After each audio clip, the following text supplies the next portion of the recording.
Tu aimerais enfin comprendre les bases de l'islam et pratiquer avec confiance? Bienvenue dans Islami, ta formation pour approfondir tes connaissances et renforcer ta compréhension.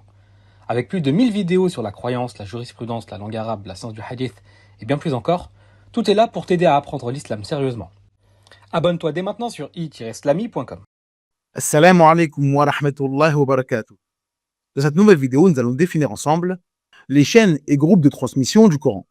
Asanid wa tabaqat al-Qur'an. Nous diviserons cette vidéo en trois parties. La première partie sera consacrée à la définition du mot isnad et tabaqat dans la langue arabe et dans la terminologie islamique. Dans la deuxième partie, nous verrons ce qu'il faut absolument savoir à propos de l'isnad dans la science du Coran. Nous y verrons entre autres l'importance de l'isnad dans la religion islamique, ou encore la différence entre la transmission dans la lecture coranique et la transmission dans le hadith. Dans la troisième et dernière partie, nous verrons les différentes tabaqat du Coran. Nous verrons comment la préservation du Coran s'est faite à l'époque des compagnons, des tabi'in ou des adbar al-tabi'in. Et nous verrons pour conclure qui sont les imams que l'on nomme les 10 récitateurs, ainsi que leurs 10 lectures. Sans perdre plus de temps, on passe à l'explication. يرفع الله الذين آمنوا منكم والذين أوتوا العلم درجات والله بما تعملون خبير. Bismillah walhamdulillah wassalatu wassalamu ala rasulillah wa ala alihi wa ashabihi wa man wala. Amma ba'd. La définition du mot isnad dans la langue arabe. L'origine du mot isnad vient des trois lettres sin, nun, del, qui forment le verbe sanada, qui signifie l'adhésion d'une chose à une autre ou l'appui d'une chose contre quelque chose d'autre. Quant au mot isnad, il signifie faire reposer quelqu'un d'autre sur quelque chose ou soutenir quelqu'un ou quelque chose. La définition dans la terminologie islamique. Dans la terminologie islamique, l'isnad est le chemin qui mène au texte, c'est-à-dire la chaîne de personnes qui transmettent une parole. Le premier l'a entendu du deuxième, le deuxième du troisième, et ainsi de suite. Et cela jusqu'au prophète Mohammed sallallahu alayhi wa sallam. La définition du mot tabaqa dans la langue arabe. L'origine du mot tabaqa vient des trois lettres ta, ba, qaf, qui forment le verbe tabaqa, qui signifie poser une chose étendue sur une autre jusqu'à la recouvrir. Quant au mot tabaqa, il signifie une couche ou un niveau. La définition dans la terminologie islamique.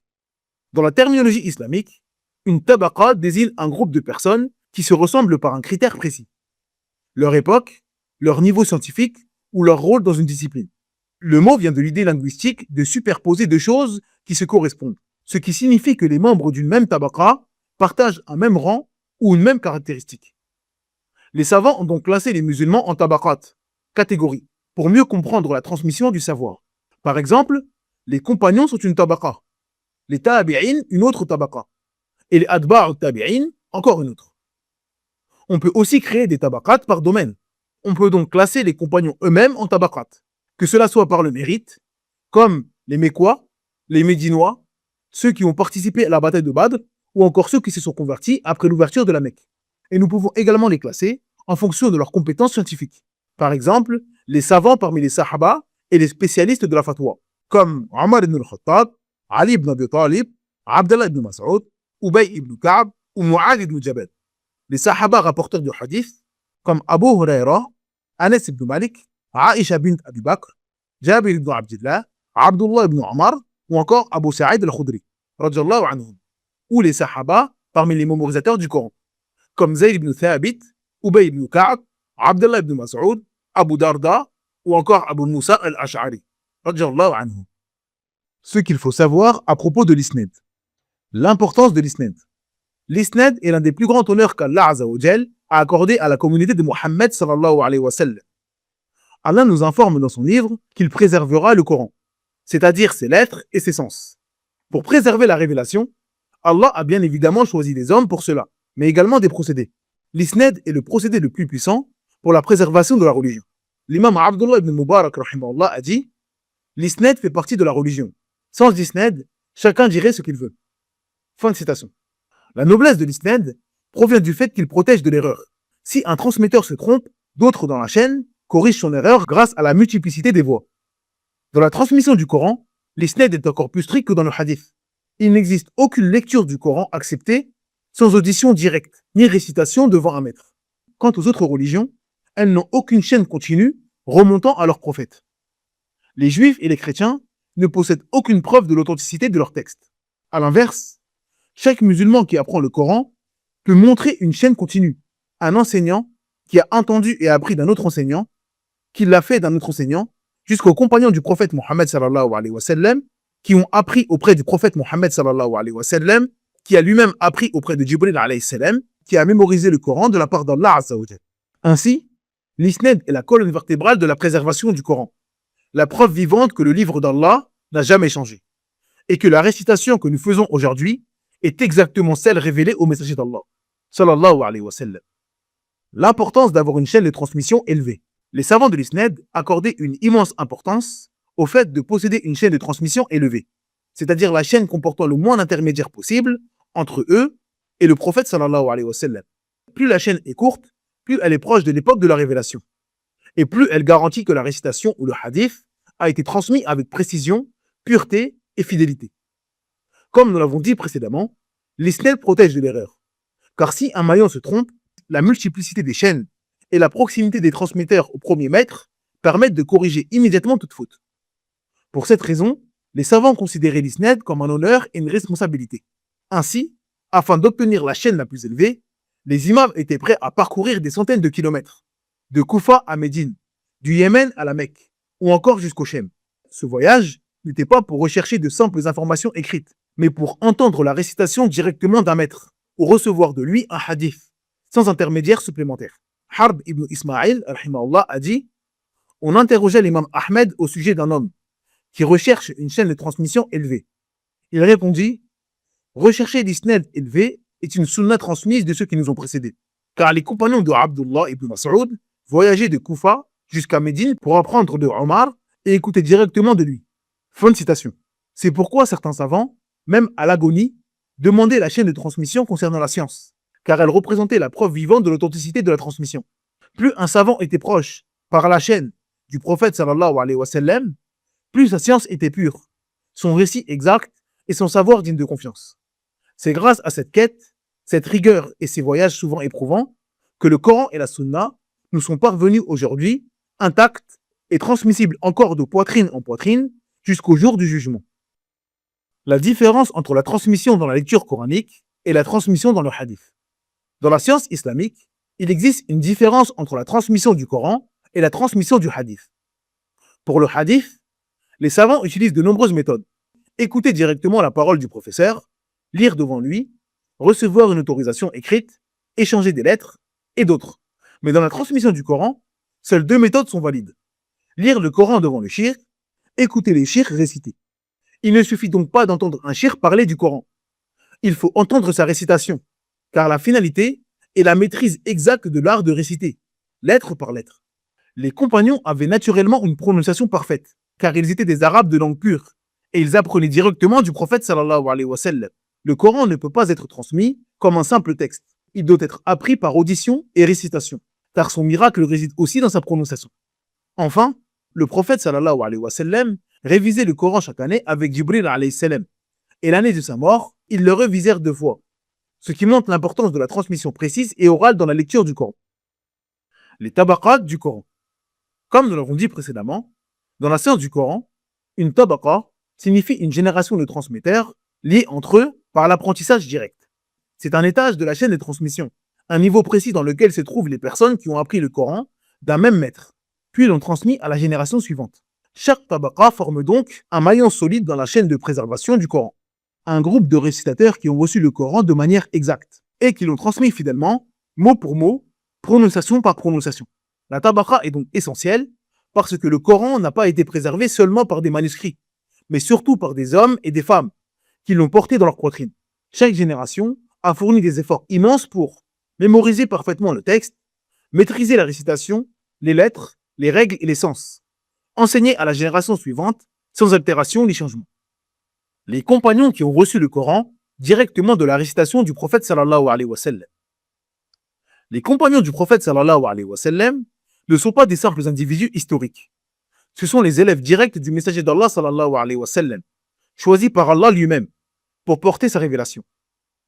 Ce sont eux qui ont reçu le Coran de la bouche du prophète sallallahu alayhi wa sallam, qui ont appris sa récitation correcte, ses règles, ses sens, et qui l'ont mémorisé comme personne d'autre après eux. Le premier étage de la transmission du Coran est composé des compagnons du prophète sallallahu alayhi wa sallam qui ont mémorisé directement auprès de lui, tels que Uthman ibn Affan, Ali ibn Abi Talib, Ubay ibn Ka'b, Abdullah ibn Mas'ud, Zayd ibn Thabit, Abu Musa al-Ash'ari, Abu Darda, Mu'ad ibn Jabal, Salib ibn Ma'aqil ou encore Omar ibn Khattab. Radiallahu anhum. Il y avait évidemment beaucoup d'autres mémorisateurs du Coran parmi les compagnons dès le début de l'islam. Mais ces 10 compagnons ont devancé tous les autres dans leur effort dans la mémorisation, la compréhension et la récitation du Coran. D'après Abdullah ibn Amr ibn As, radiallahu anhu, le prophète sallallahu alayhi wa sallam a dit: prenez le Coran de 4. Ibn Mas'ud, Salim, Mu'adh ibn Jabal et Ubay ibn Ka'b.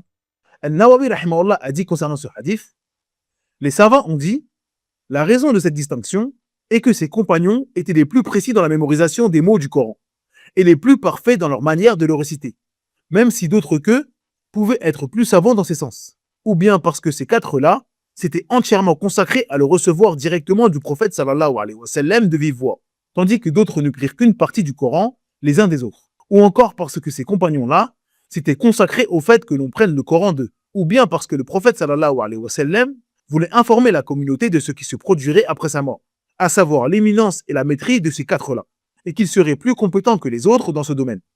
C'est donc d'eux qu'il fallait apprendre. Fin de citation. Les compagnons qui ont reçu le Coran du prophète sallallahu alayhi wa sallam et d'autres compagnons. La deuxième tabaqa désigne les compagnons du prophète sallallahu alayhi wa sallam qui n'ont pas appris la totalité du Coran de sa bouche, contrairement à la première génération, celle des grands maîtres de la récitation comme Ubay ibn Ka'b, Ibn Mas'ud ou Zayd ibn Thabit.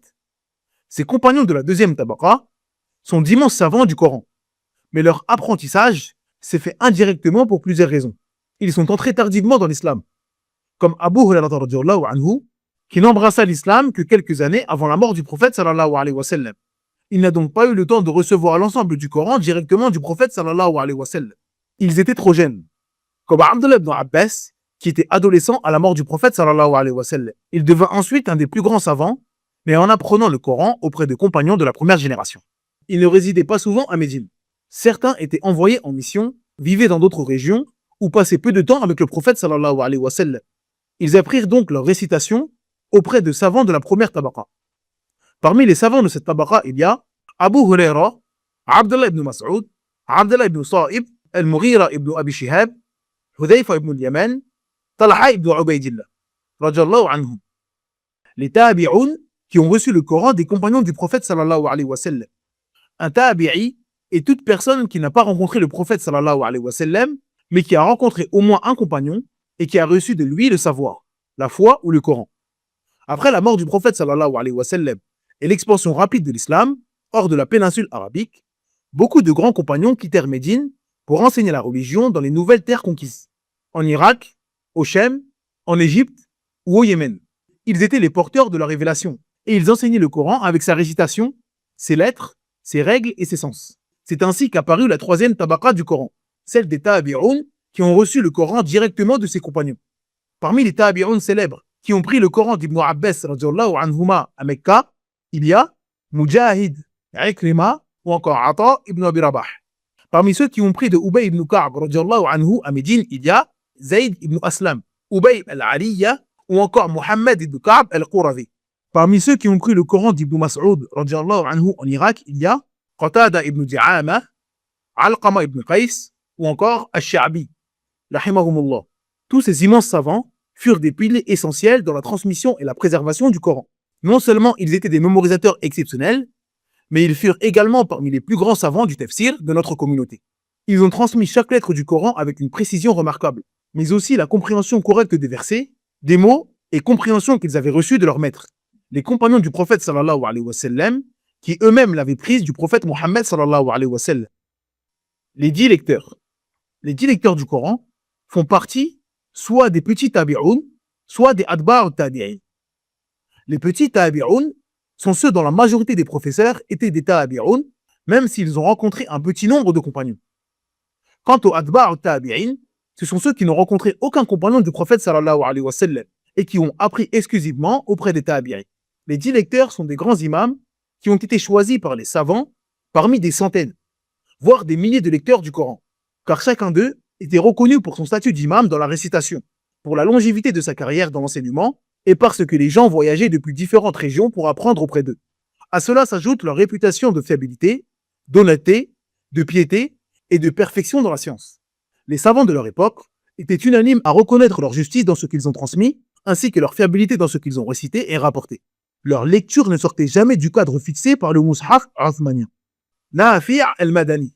Il fait partie des Tabi'oun et est mort à Médine en 169 de l'Hégire. Il a appris le Coran auprès de plusieurs grands tabi'in, tels que Abu Ja'far, un élève d'Abu Hurairah radhiyallahu anhu, d'Ibn Abbas et de Ubay ibn Ka'b. Al-A'raj, un élève d'Abu Hurairah radhiyallahu anhu. Shayba ibn Nassah, un élève de Zayd ibn Thabit. Ainsi, sa chaîne de transmission remonte directement aux grands savants de la récitation parmi les compagnons, tels que Ubay ibn Ka'b, Zayd ibn Thabit, Ibn Abbas et Abu Hurairah radhiyallahu anhu, qui eux-mêmes ont pris du prophète Mohammed sallallahu alayhi wa sallam.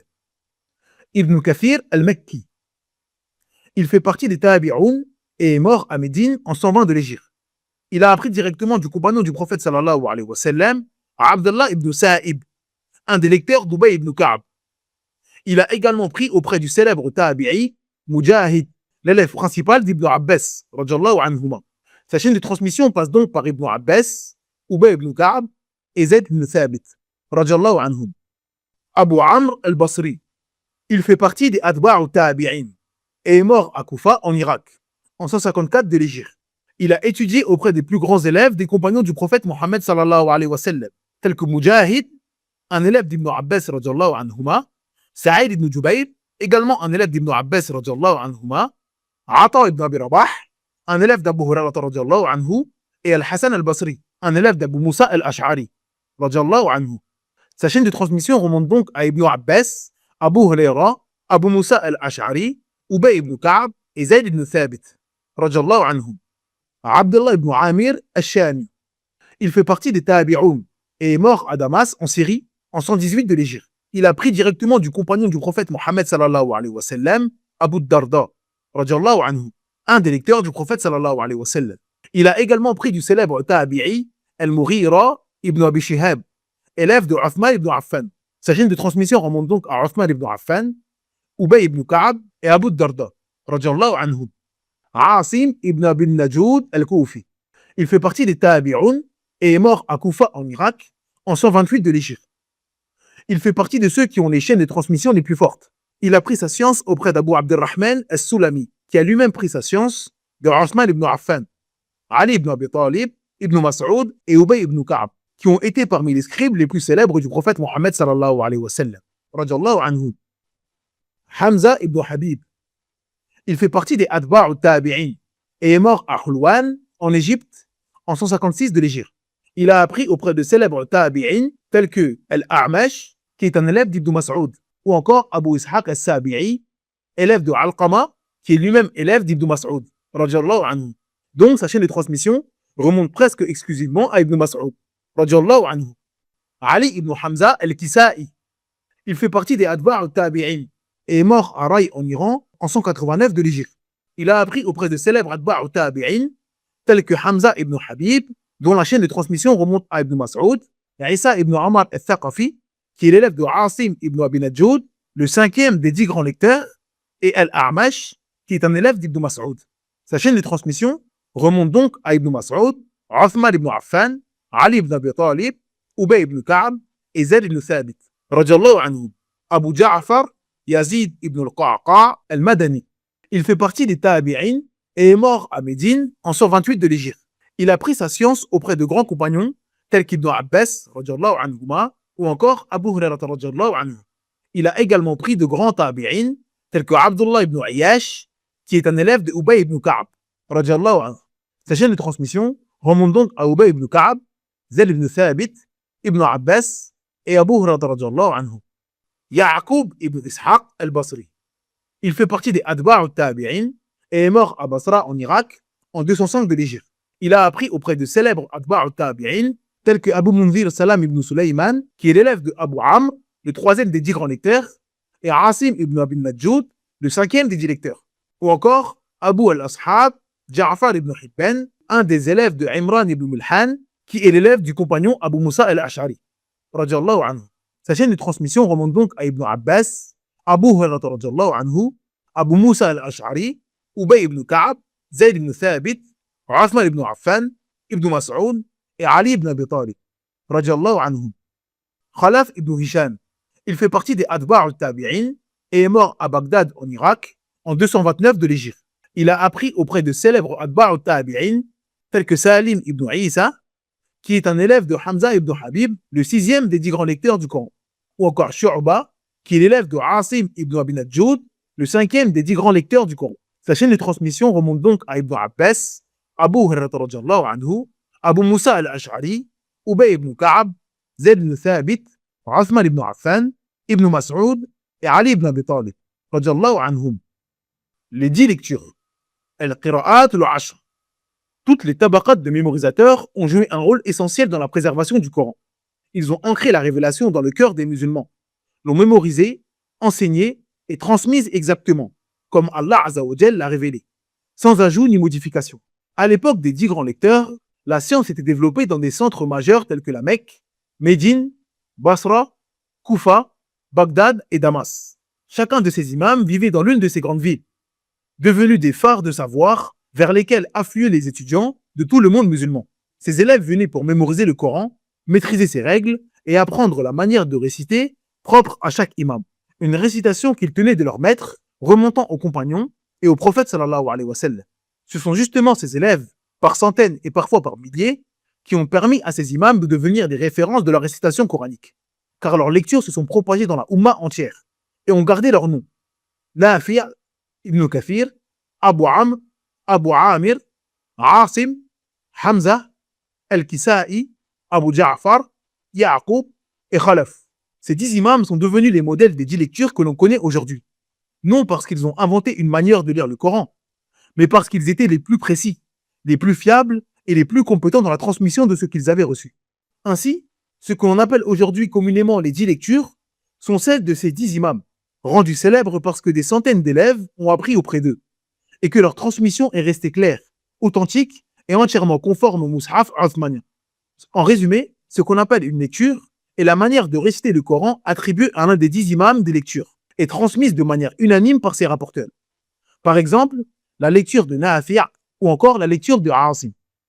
Les versions du Coran. Riwayat ou le Coran. Une riwaya est une version transmise d'une lecture du Coran. C'est la manière de réciter qu'un élève particulier a apprise, maîtrisée et transmise fidèlement d'un grand récitateur parmi les 10 imams. Chaque lecteur possédait de nombreux étudiants, mais les savants ont retenu 2 rapporteurs principaux pour chacun. Ce sont ceux dont la maîtrise, la précision et la fiabilité ont été reconnus par l'ensemble de la communauté. Ainsi, chaque lecture possède 2 riwayas, ce qui donne un total de 20 versions authentiques. Toutes sont correctes. Toutes proviennent du prophète sallallahu alayhi wa sallam par transmission notoire, mutawatira, et aucune ne modifie le sens du Coran. Elle préserve simplement la richesse des modes révélés, la justesse de la prononciation et la diversité authentique voulue par Allah dans sa révélation. Nafi' al-Madani. Ces 2 rapporteurs sont Qalun. Son nom est Isa ibn Mina al-Madani. Warsh. Son nom est Uthman ibn Sa'id al-Misri. Donc, l'imam qui va réciter l'une de ces 2 versions lira en Warsh d'après Nafi' ou en Qalun d'après Nafi'. Ibn Kathir al-Makki. Ces 2 rapporteurs sont al-Bazzi. Son nom est Ahmed ibn Muhammad ibn Bazza al-Makki. Qunbul. Son nom est Mohammed ibn Abd al-Rahman al-Makki. Donc, l'imam qui va réciter l'une de ces 2 versions lira en Bazzi d'après Ibn Kathir ou en Qunbul d'après Ibn Kathir. Abu Amr al-Basri. Ces 2 rapporteurs sont Ad-Douri. Son nom est Hafs ibn Amr. Et As-Sousi. Son nom est Salih ibn Zuban. Donc, l'imam qui va réciter l'une de ces 2 versions lira en Douri d'après Abu Amr ou en Sousi d'après Abu Amr. Ibn Amir al-Dimashqi. Ces 2 rapporteurs sont Hisham ibn Ammar al-Dimashqi et Ibn Zakwan. Son nom est Abdullah ibn Ahmed al-Qurashi. Donc, l'imam qui va réciter l'une de ces 2 versions lira en Hisham d'après Ibn Amir ou en Ibn Zakwan d'après Ibn Amir. Asim ibn Abi Nujud al-Koufi.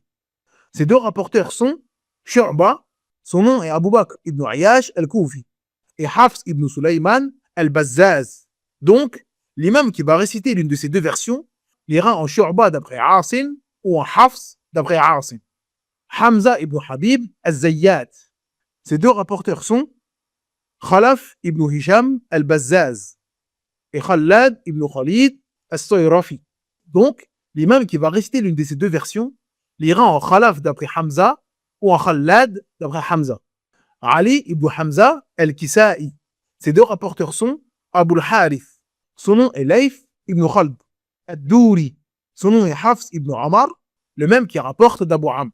Donc, l'imam qui va réciter l'une de ces deux versions lira en Abu al-Harith d'après al-Kisa'i ou en Ad-Douri d'après al-Kisa'i. Abu Ja'far al-Madani. Ces deux rapporteurs sont Ibn Wardan. Son nom est Isa ibn Wardan al-Madani. Ibn Jammaz. Son nom est Sulaiman ibn Jammaz. Donc, l'imam qui va réciter l'une de ces deux versions lira en Ibn Wardan d'après Abu Ja'far ou en Ibn Jammaz d'après Abu Ja'far. Ya'qub ibn Ishaq al-Hadrami. Ces deux rapporteurs sont Ruwais. Son nom est Muhammad ibn al-Mutawakkil al-Lu'lu'i et Ruh ibn Abd al-Mu'min. Donc, l'imam qui va réciter l'une de ces deux versions lira en Ruwais d'après Ya'qub ou en Ruh d'après Ya'qub. Khalaf ibn Hisham al-Bazzar. Ces deux rapporteurs sont Ishaq ibn Ibrahim al-Warraq et Idris ibn Abd al-Karim al-Haddad. Donc, l'imam qui va réciter l'une de ces deux versions lira en Ishaq d'après Khalaf ou en Idris d'après Khalaf. Cette vidéo est maintenant terminée. J'espère que vous l'avez appréciée. Si c'est le cas, n'oubliez pas de vous abonner à la chaîne en cliquant sur le bouton d'abonnement et en activant la cloche de notification, afin de ne rien manquer de nos prochaines vidéos. Vous pouvez télécharger gratuitement le PDF de cette vidéo sur le site i-islami.com. N'hésitez pas à commenter la vidéo en partageant votre avis ou en posant des questions dans la section commentaires. Vos commentaires aident à améliorer le contenu de la chaîne et à mieux répondre à vos attentes. Si vous souhaitez rester connecté avec nous en dehors de YouTube, vous pouvez nous trouver sur Instagram, Twitter, TikTok ou encore Facebook. Nous partageons du contenu exclusif et des mises à jour régulières sur ces plateformes.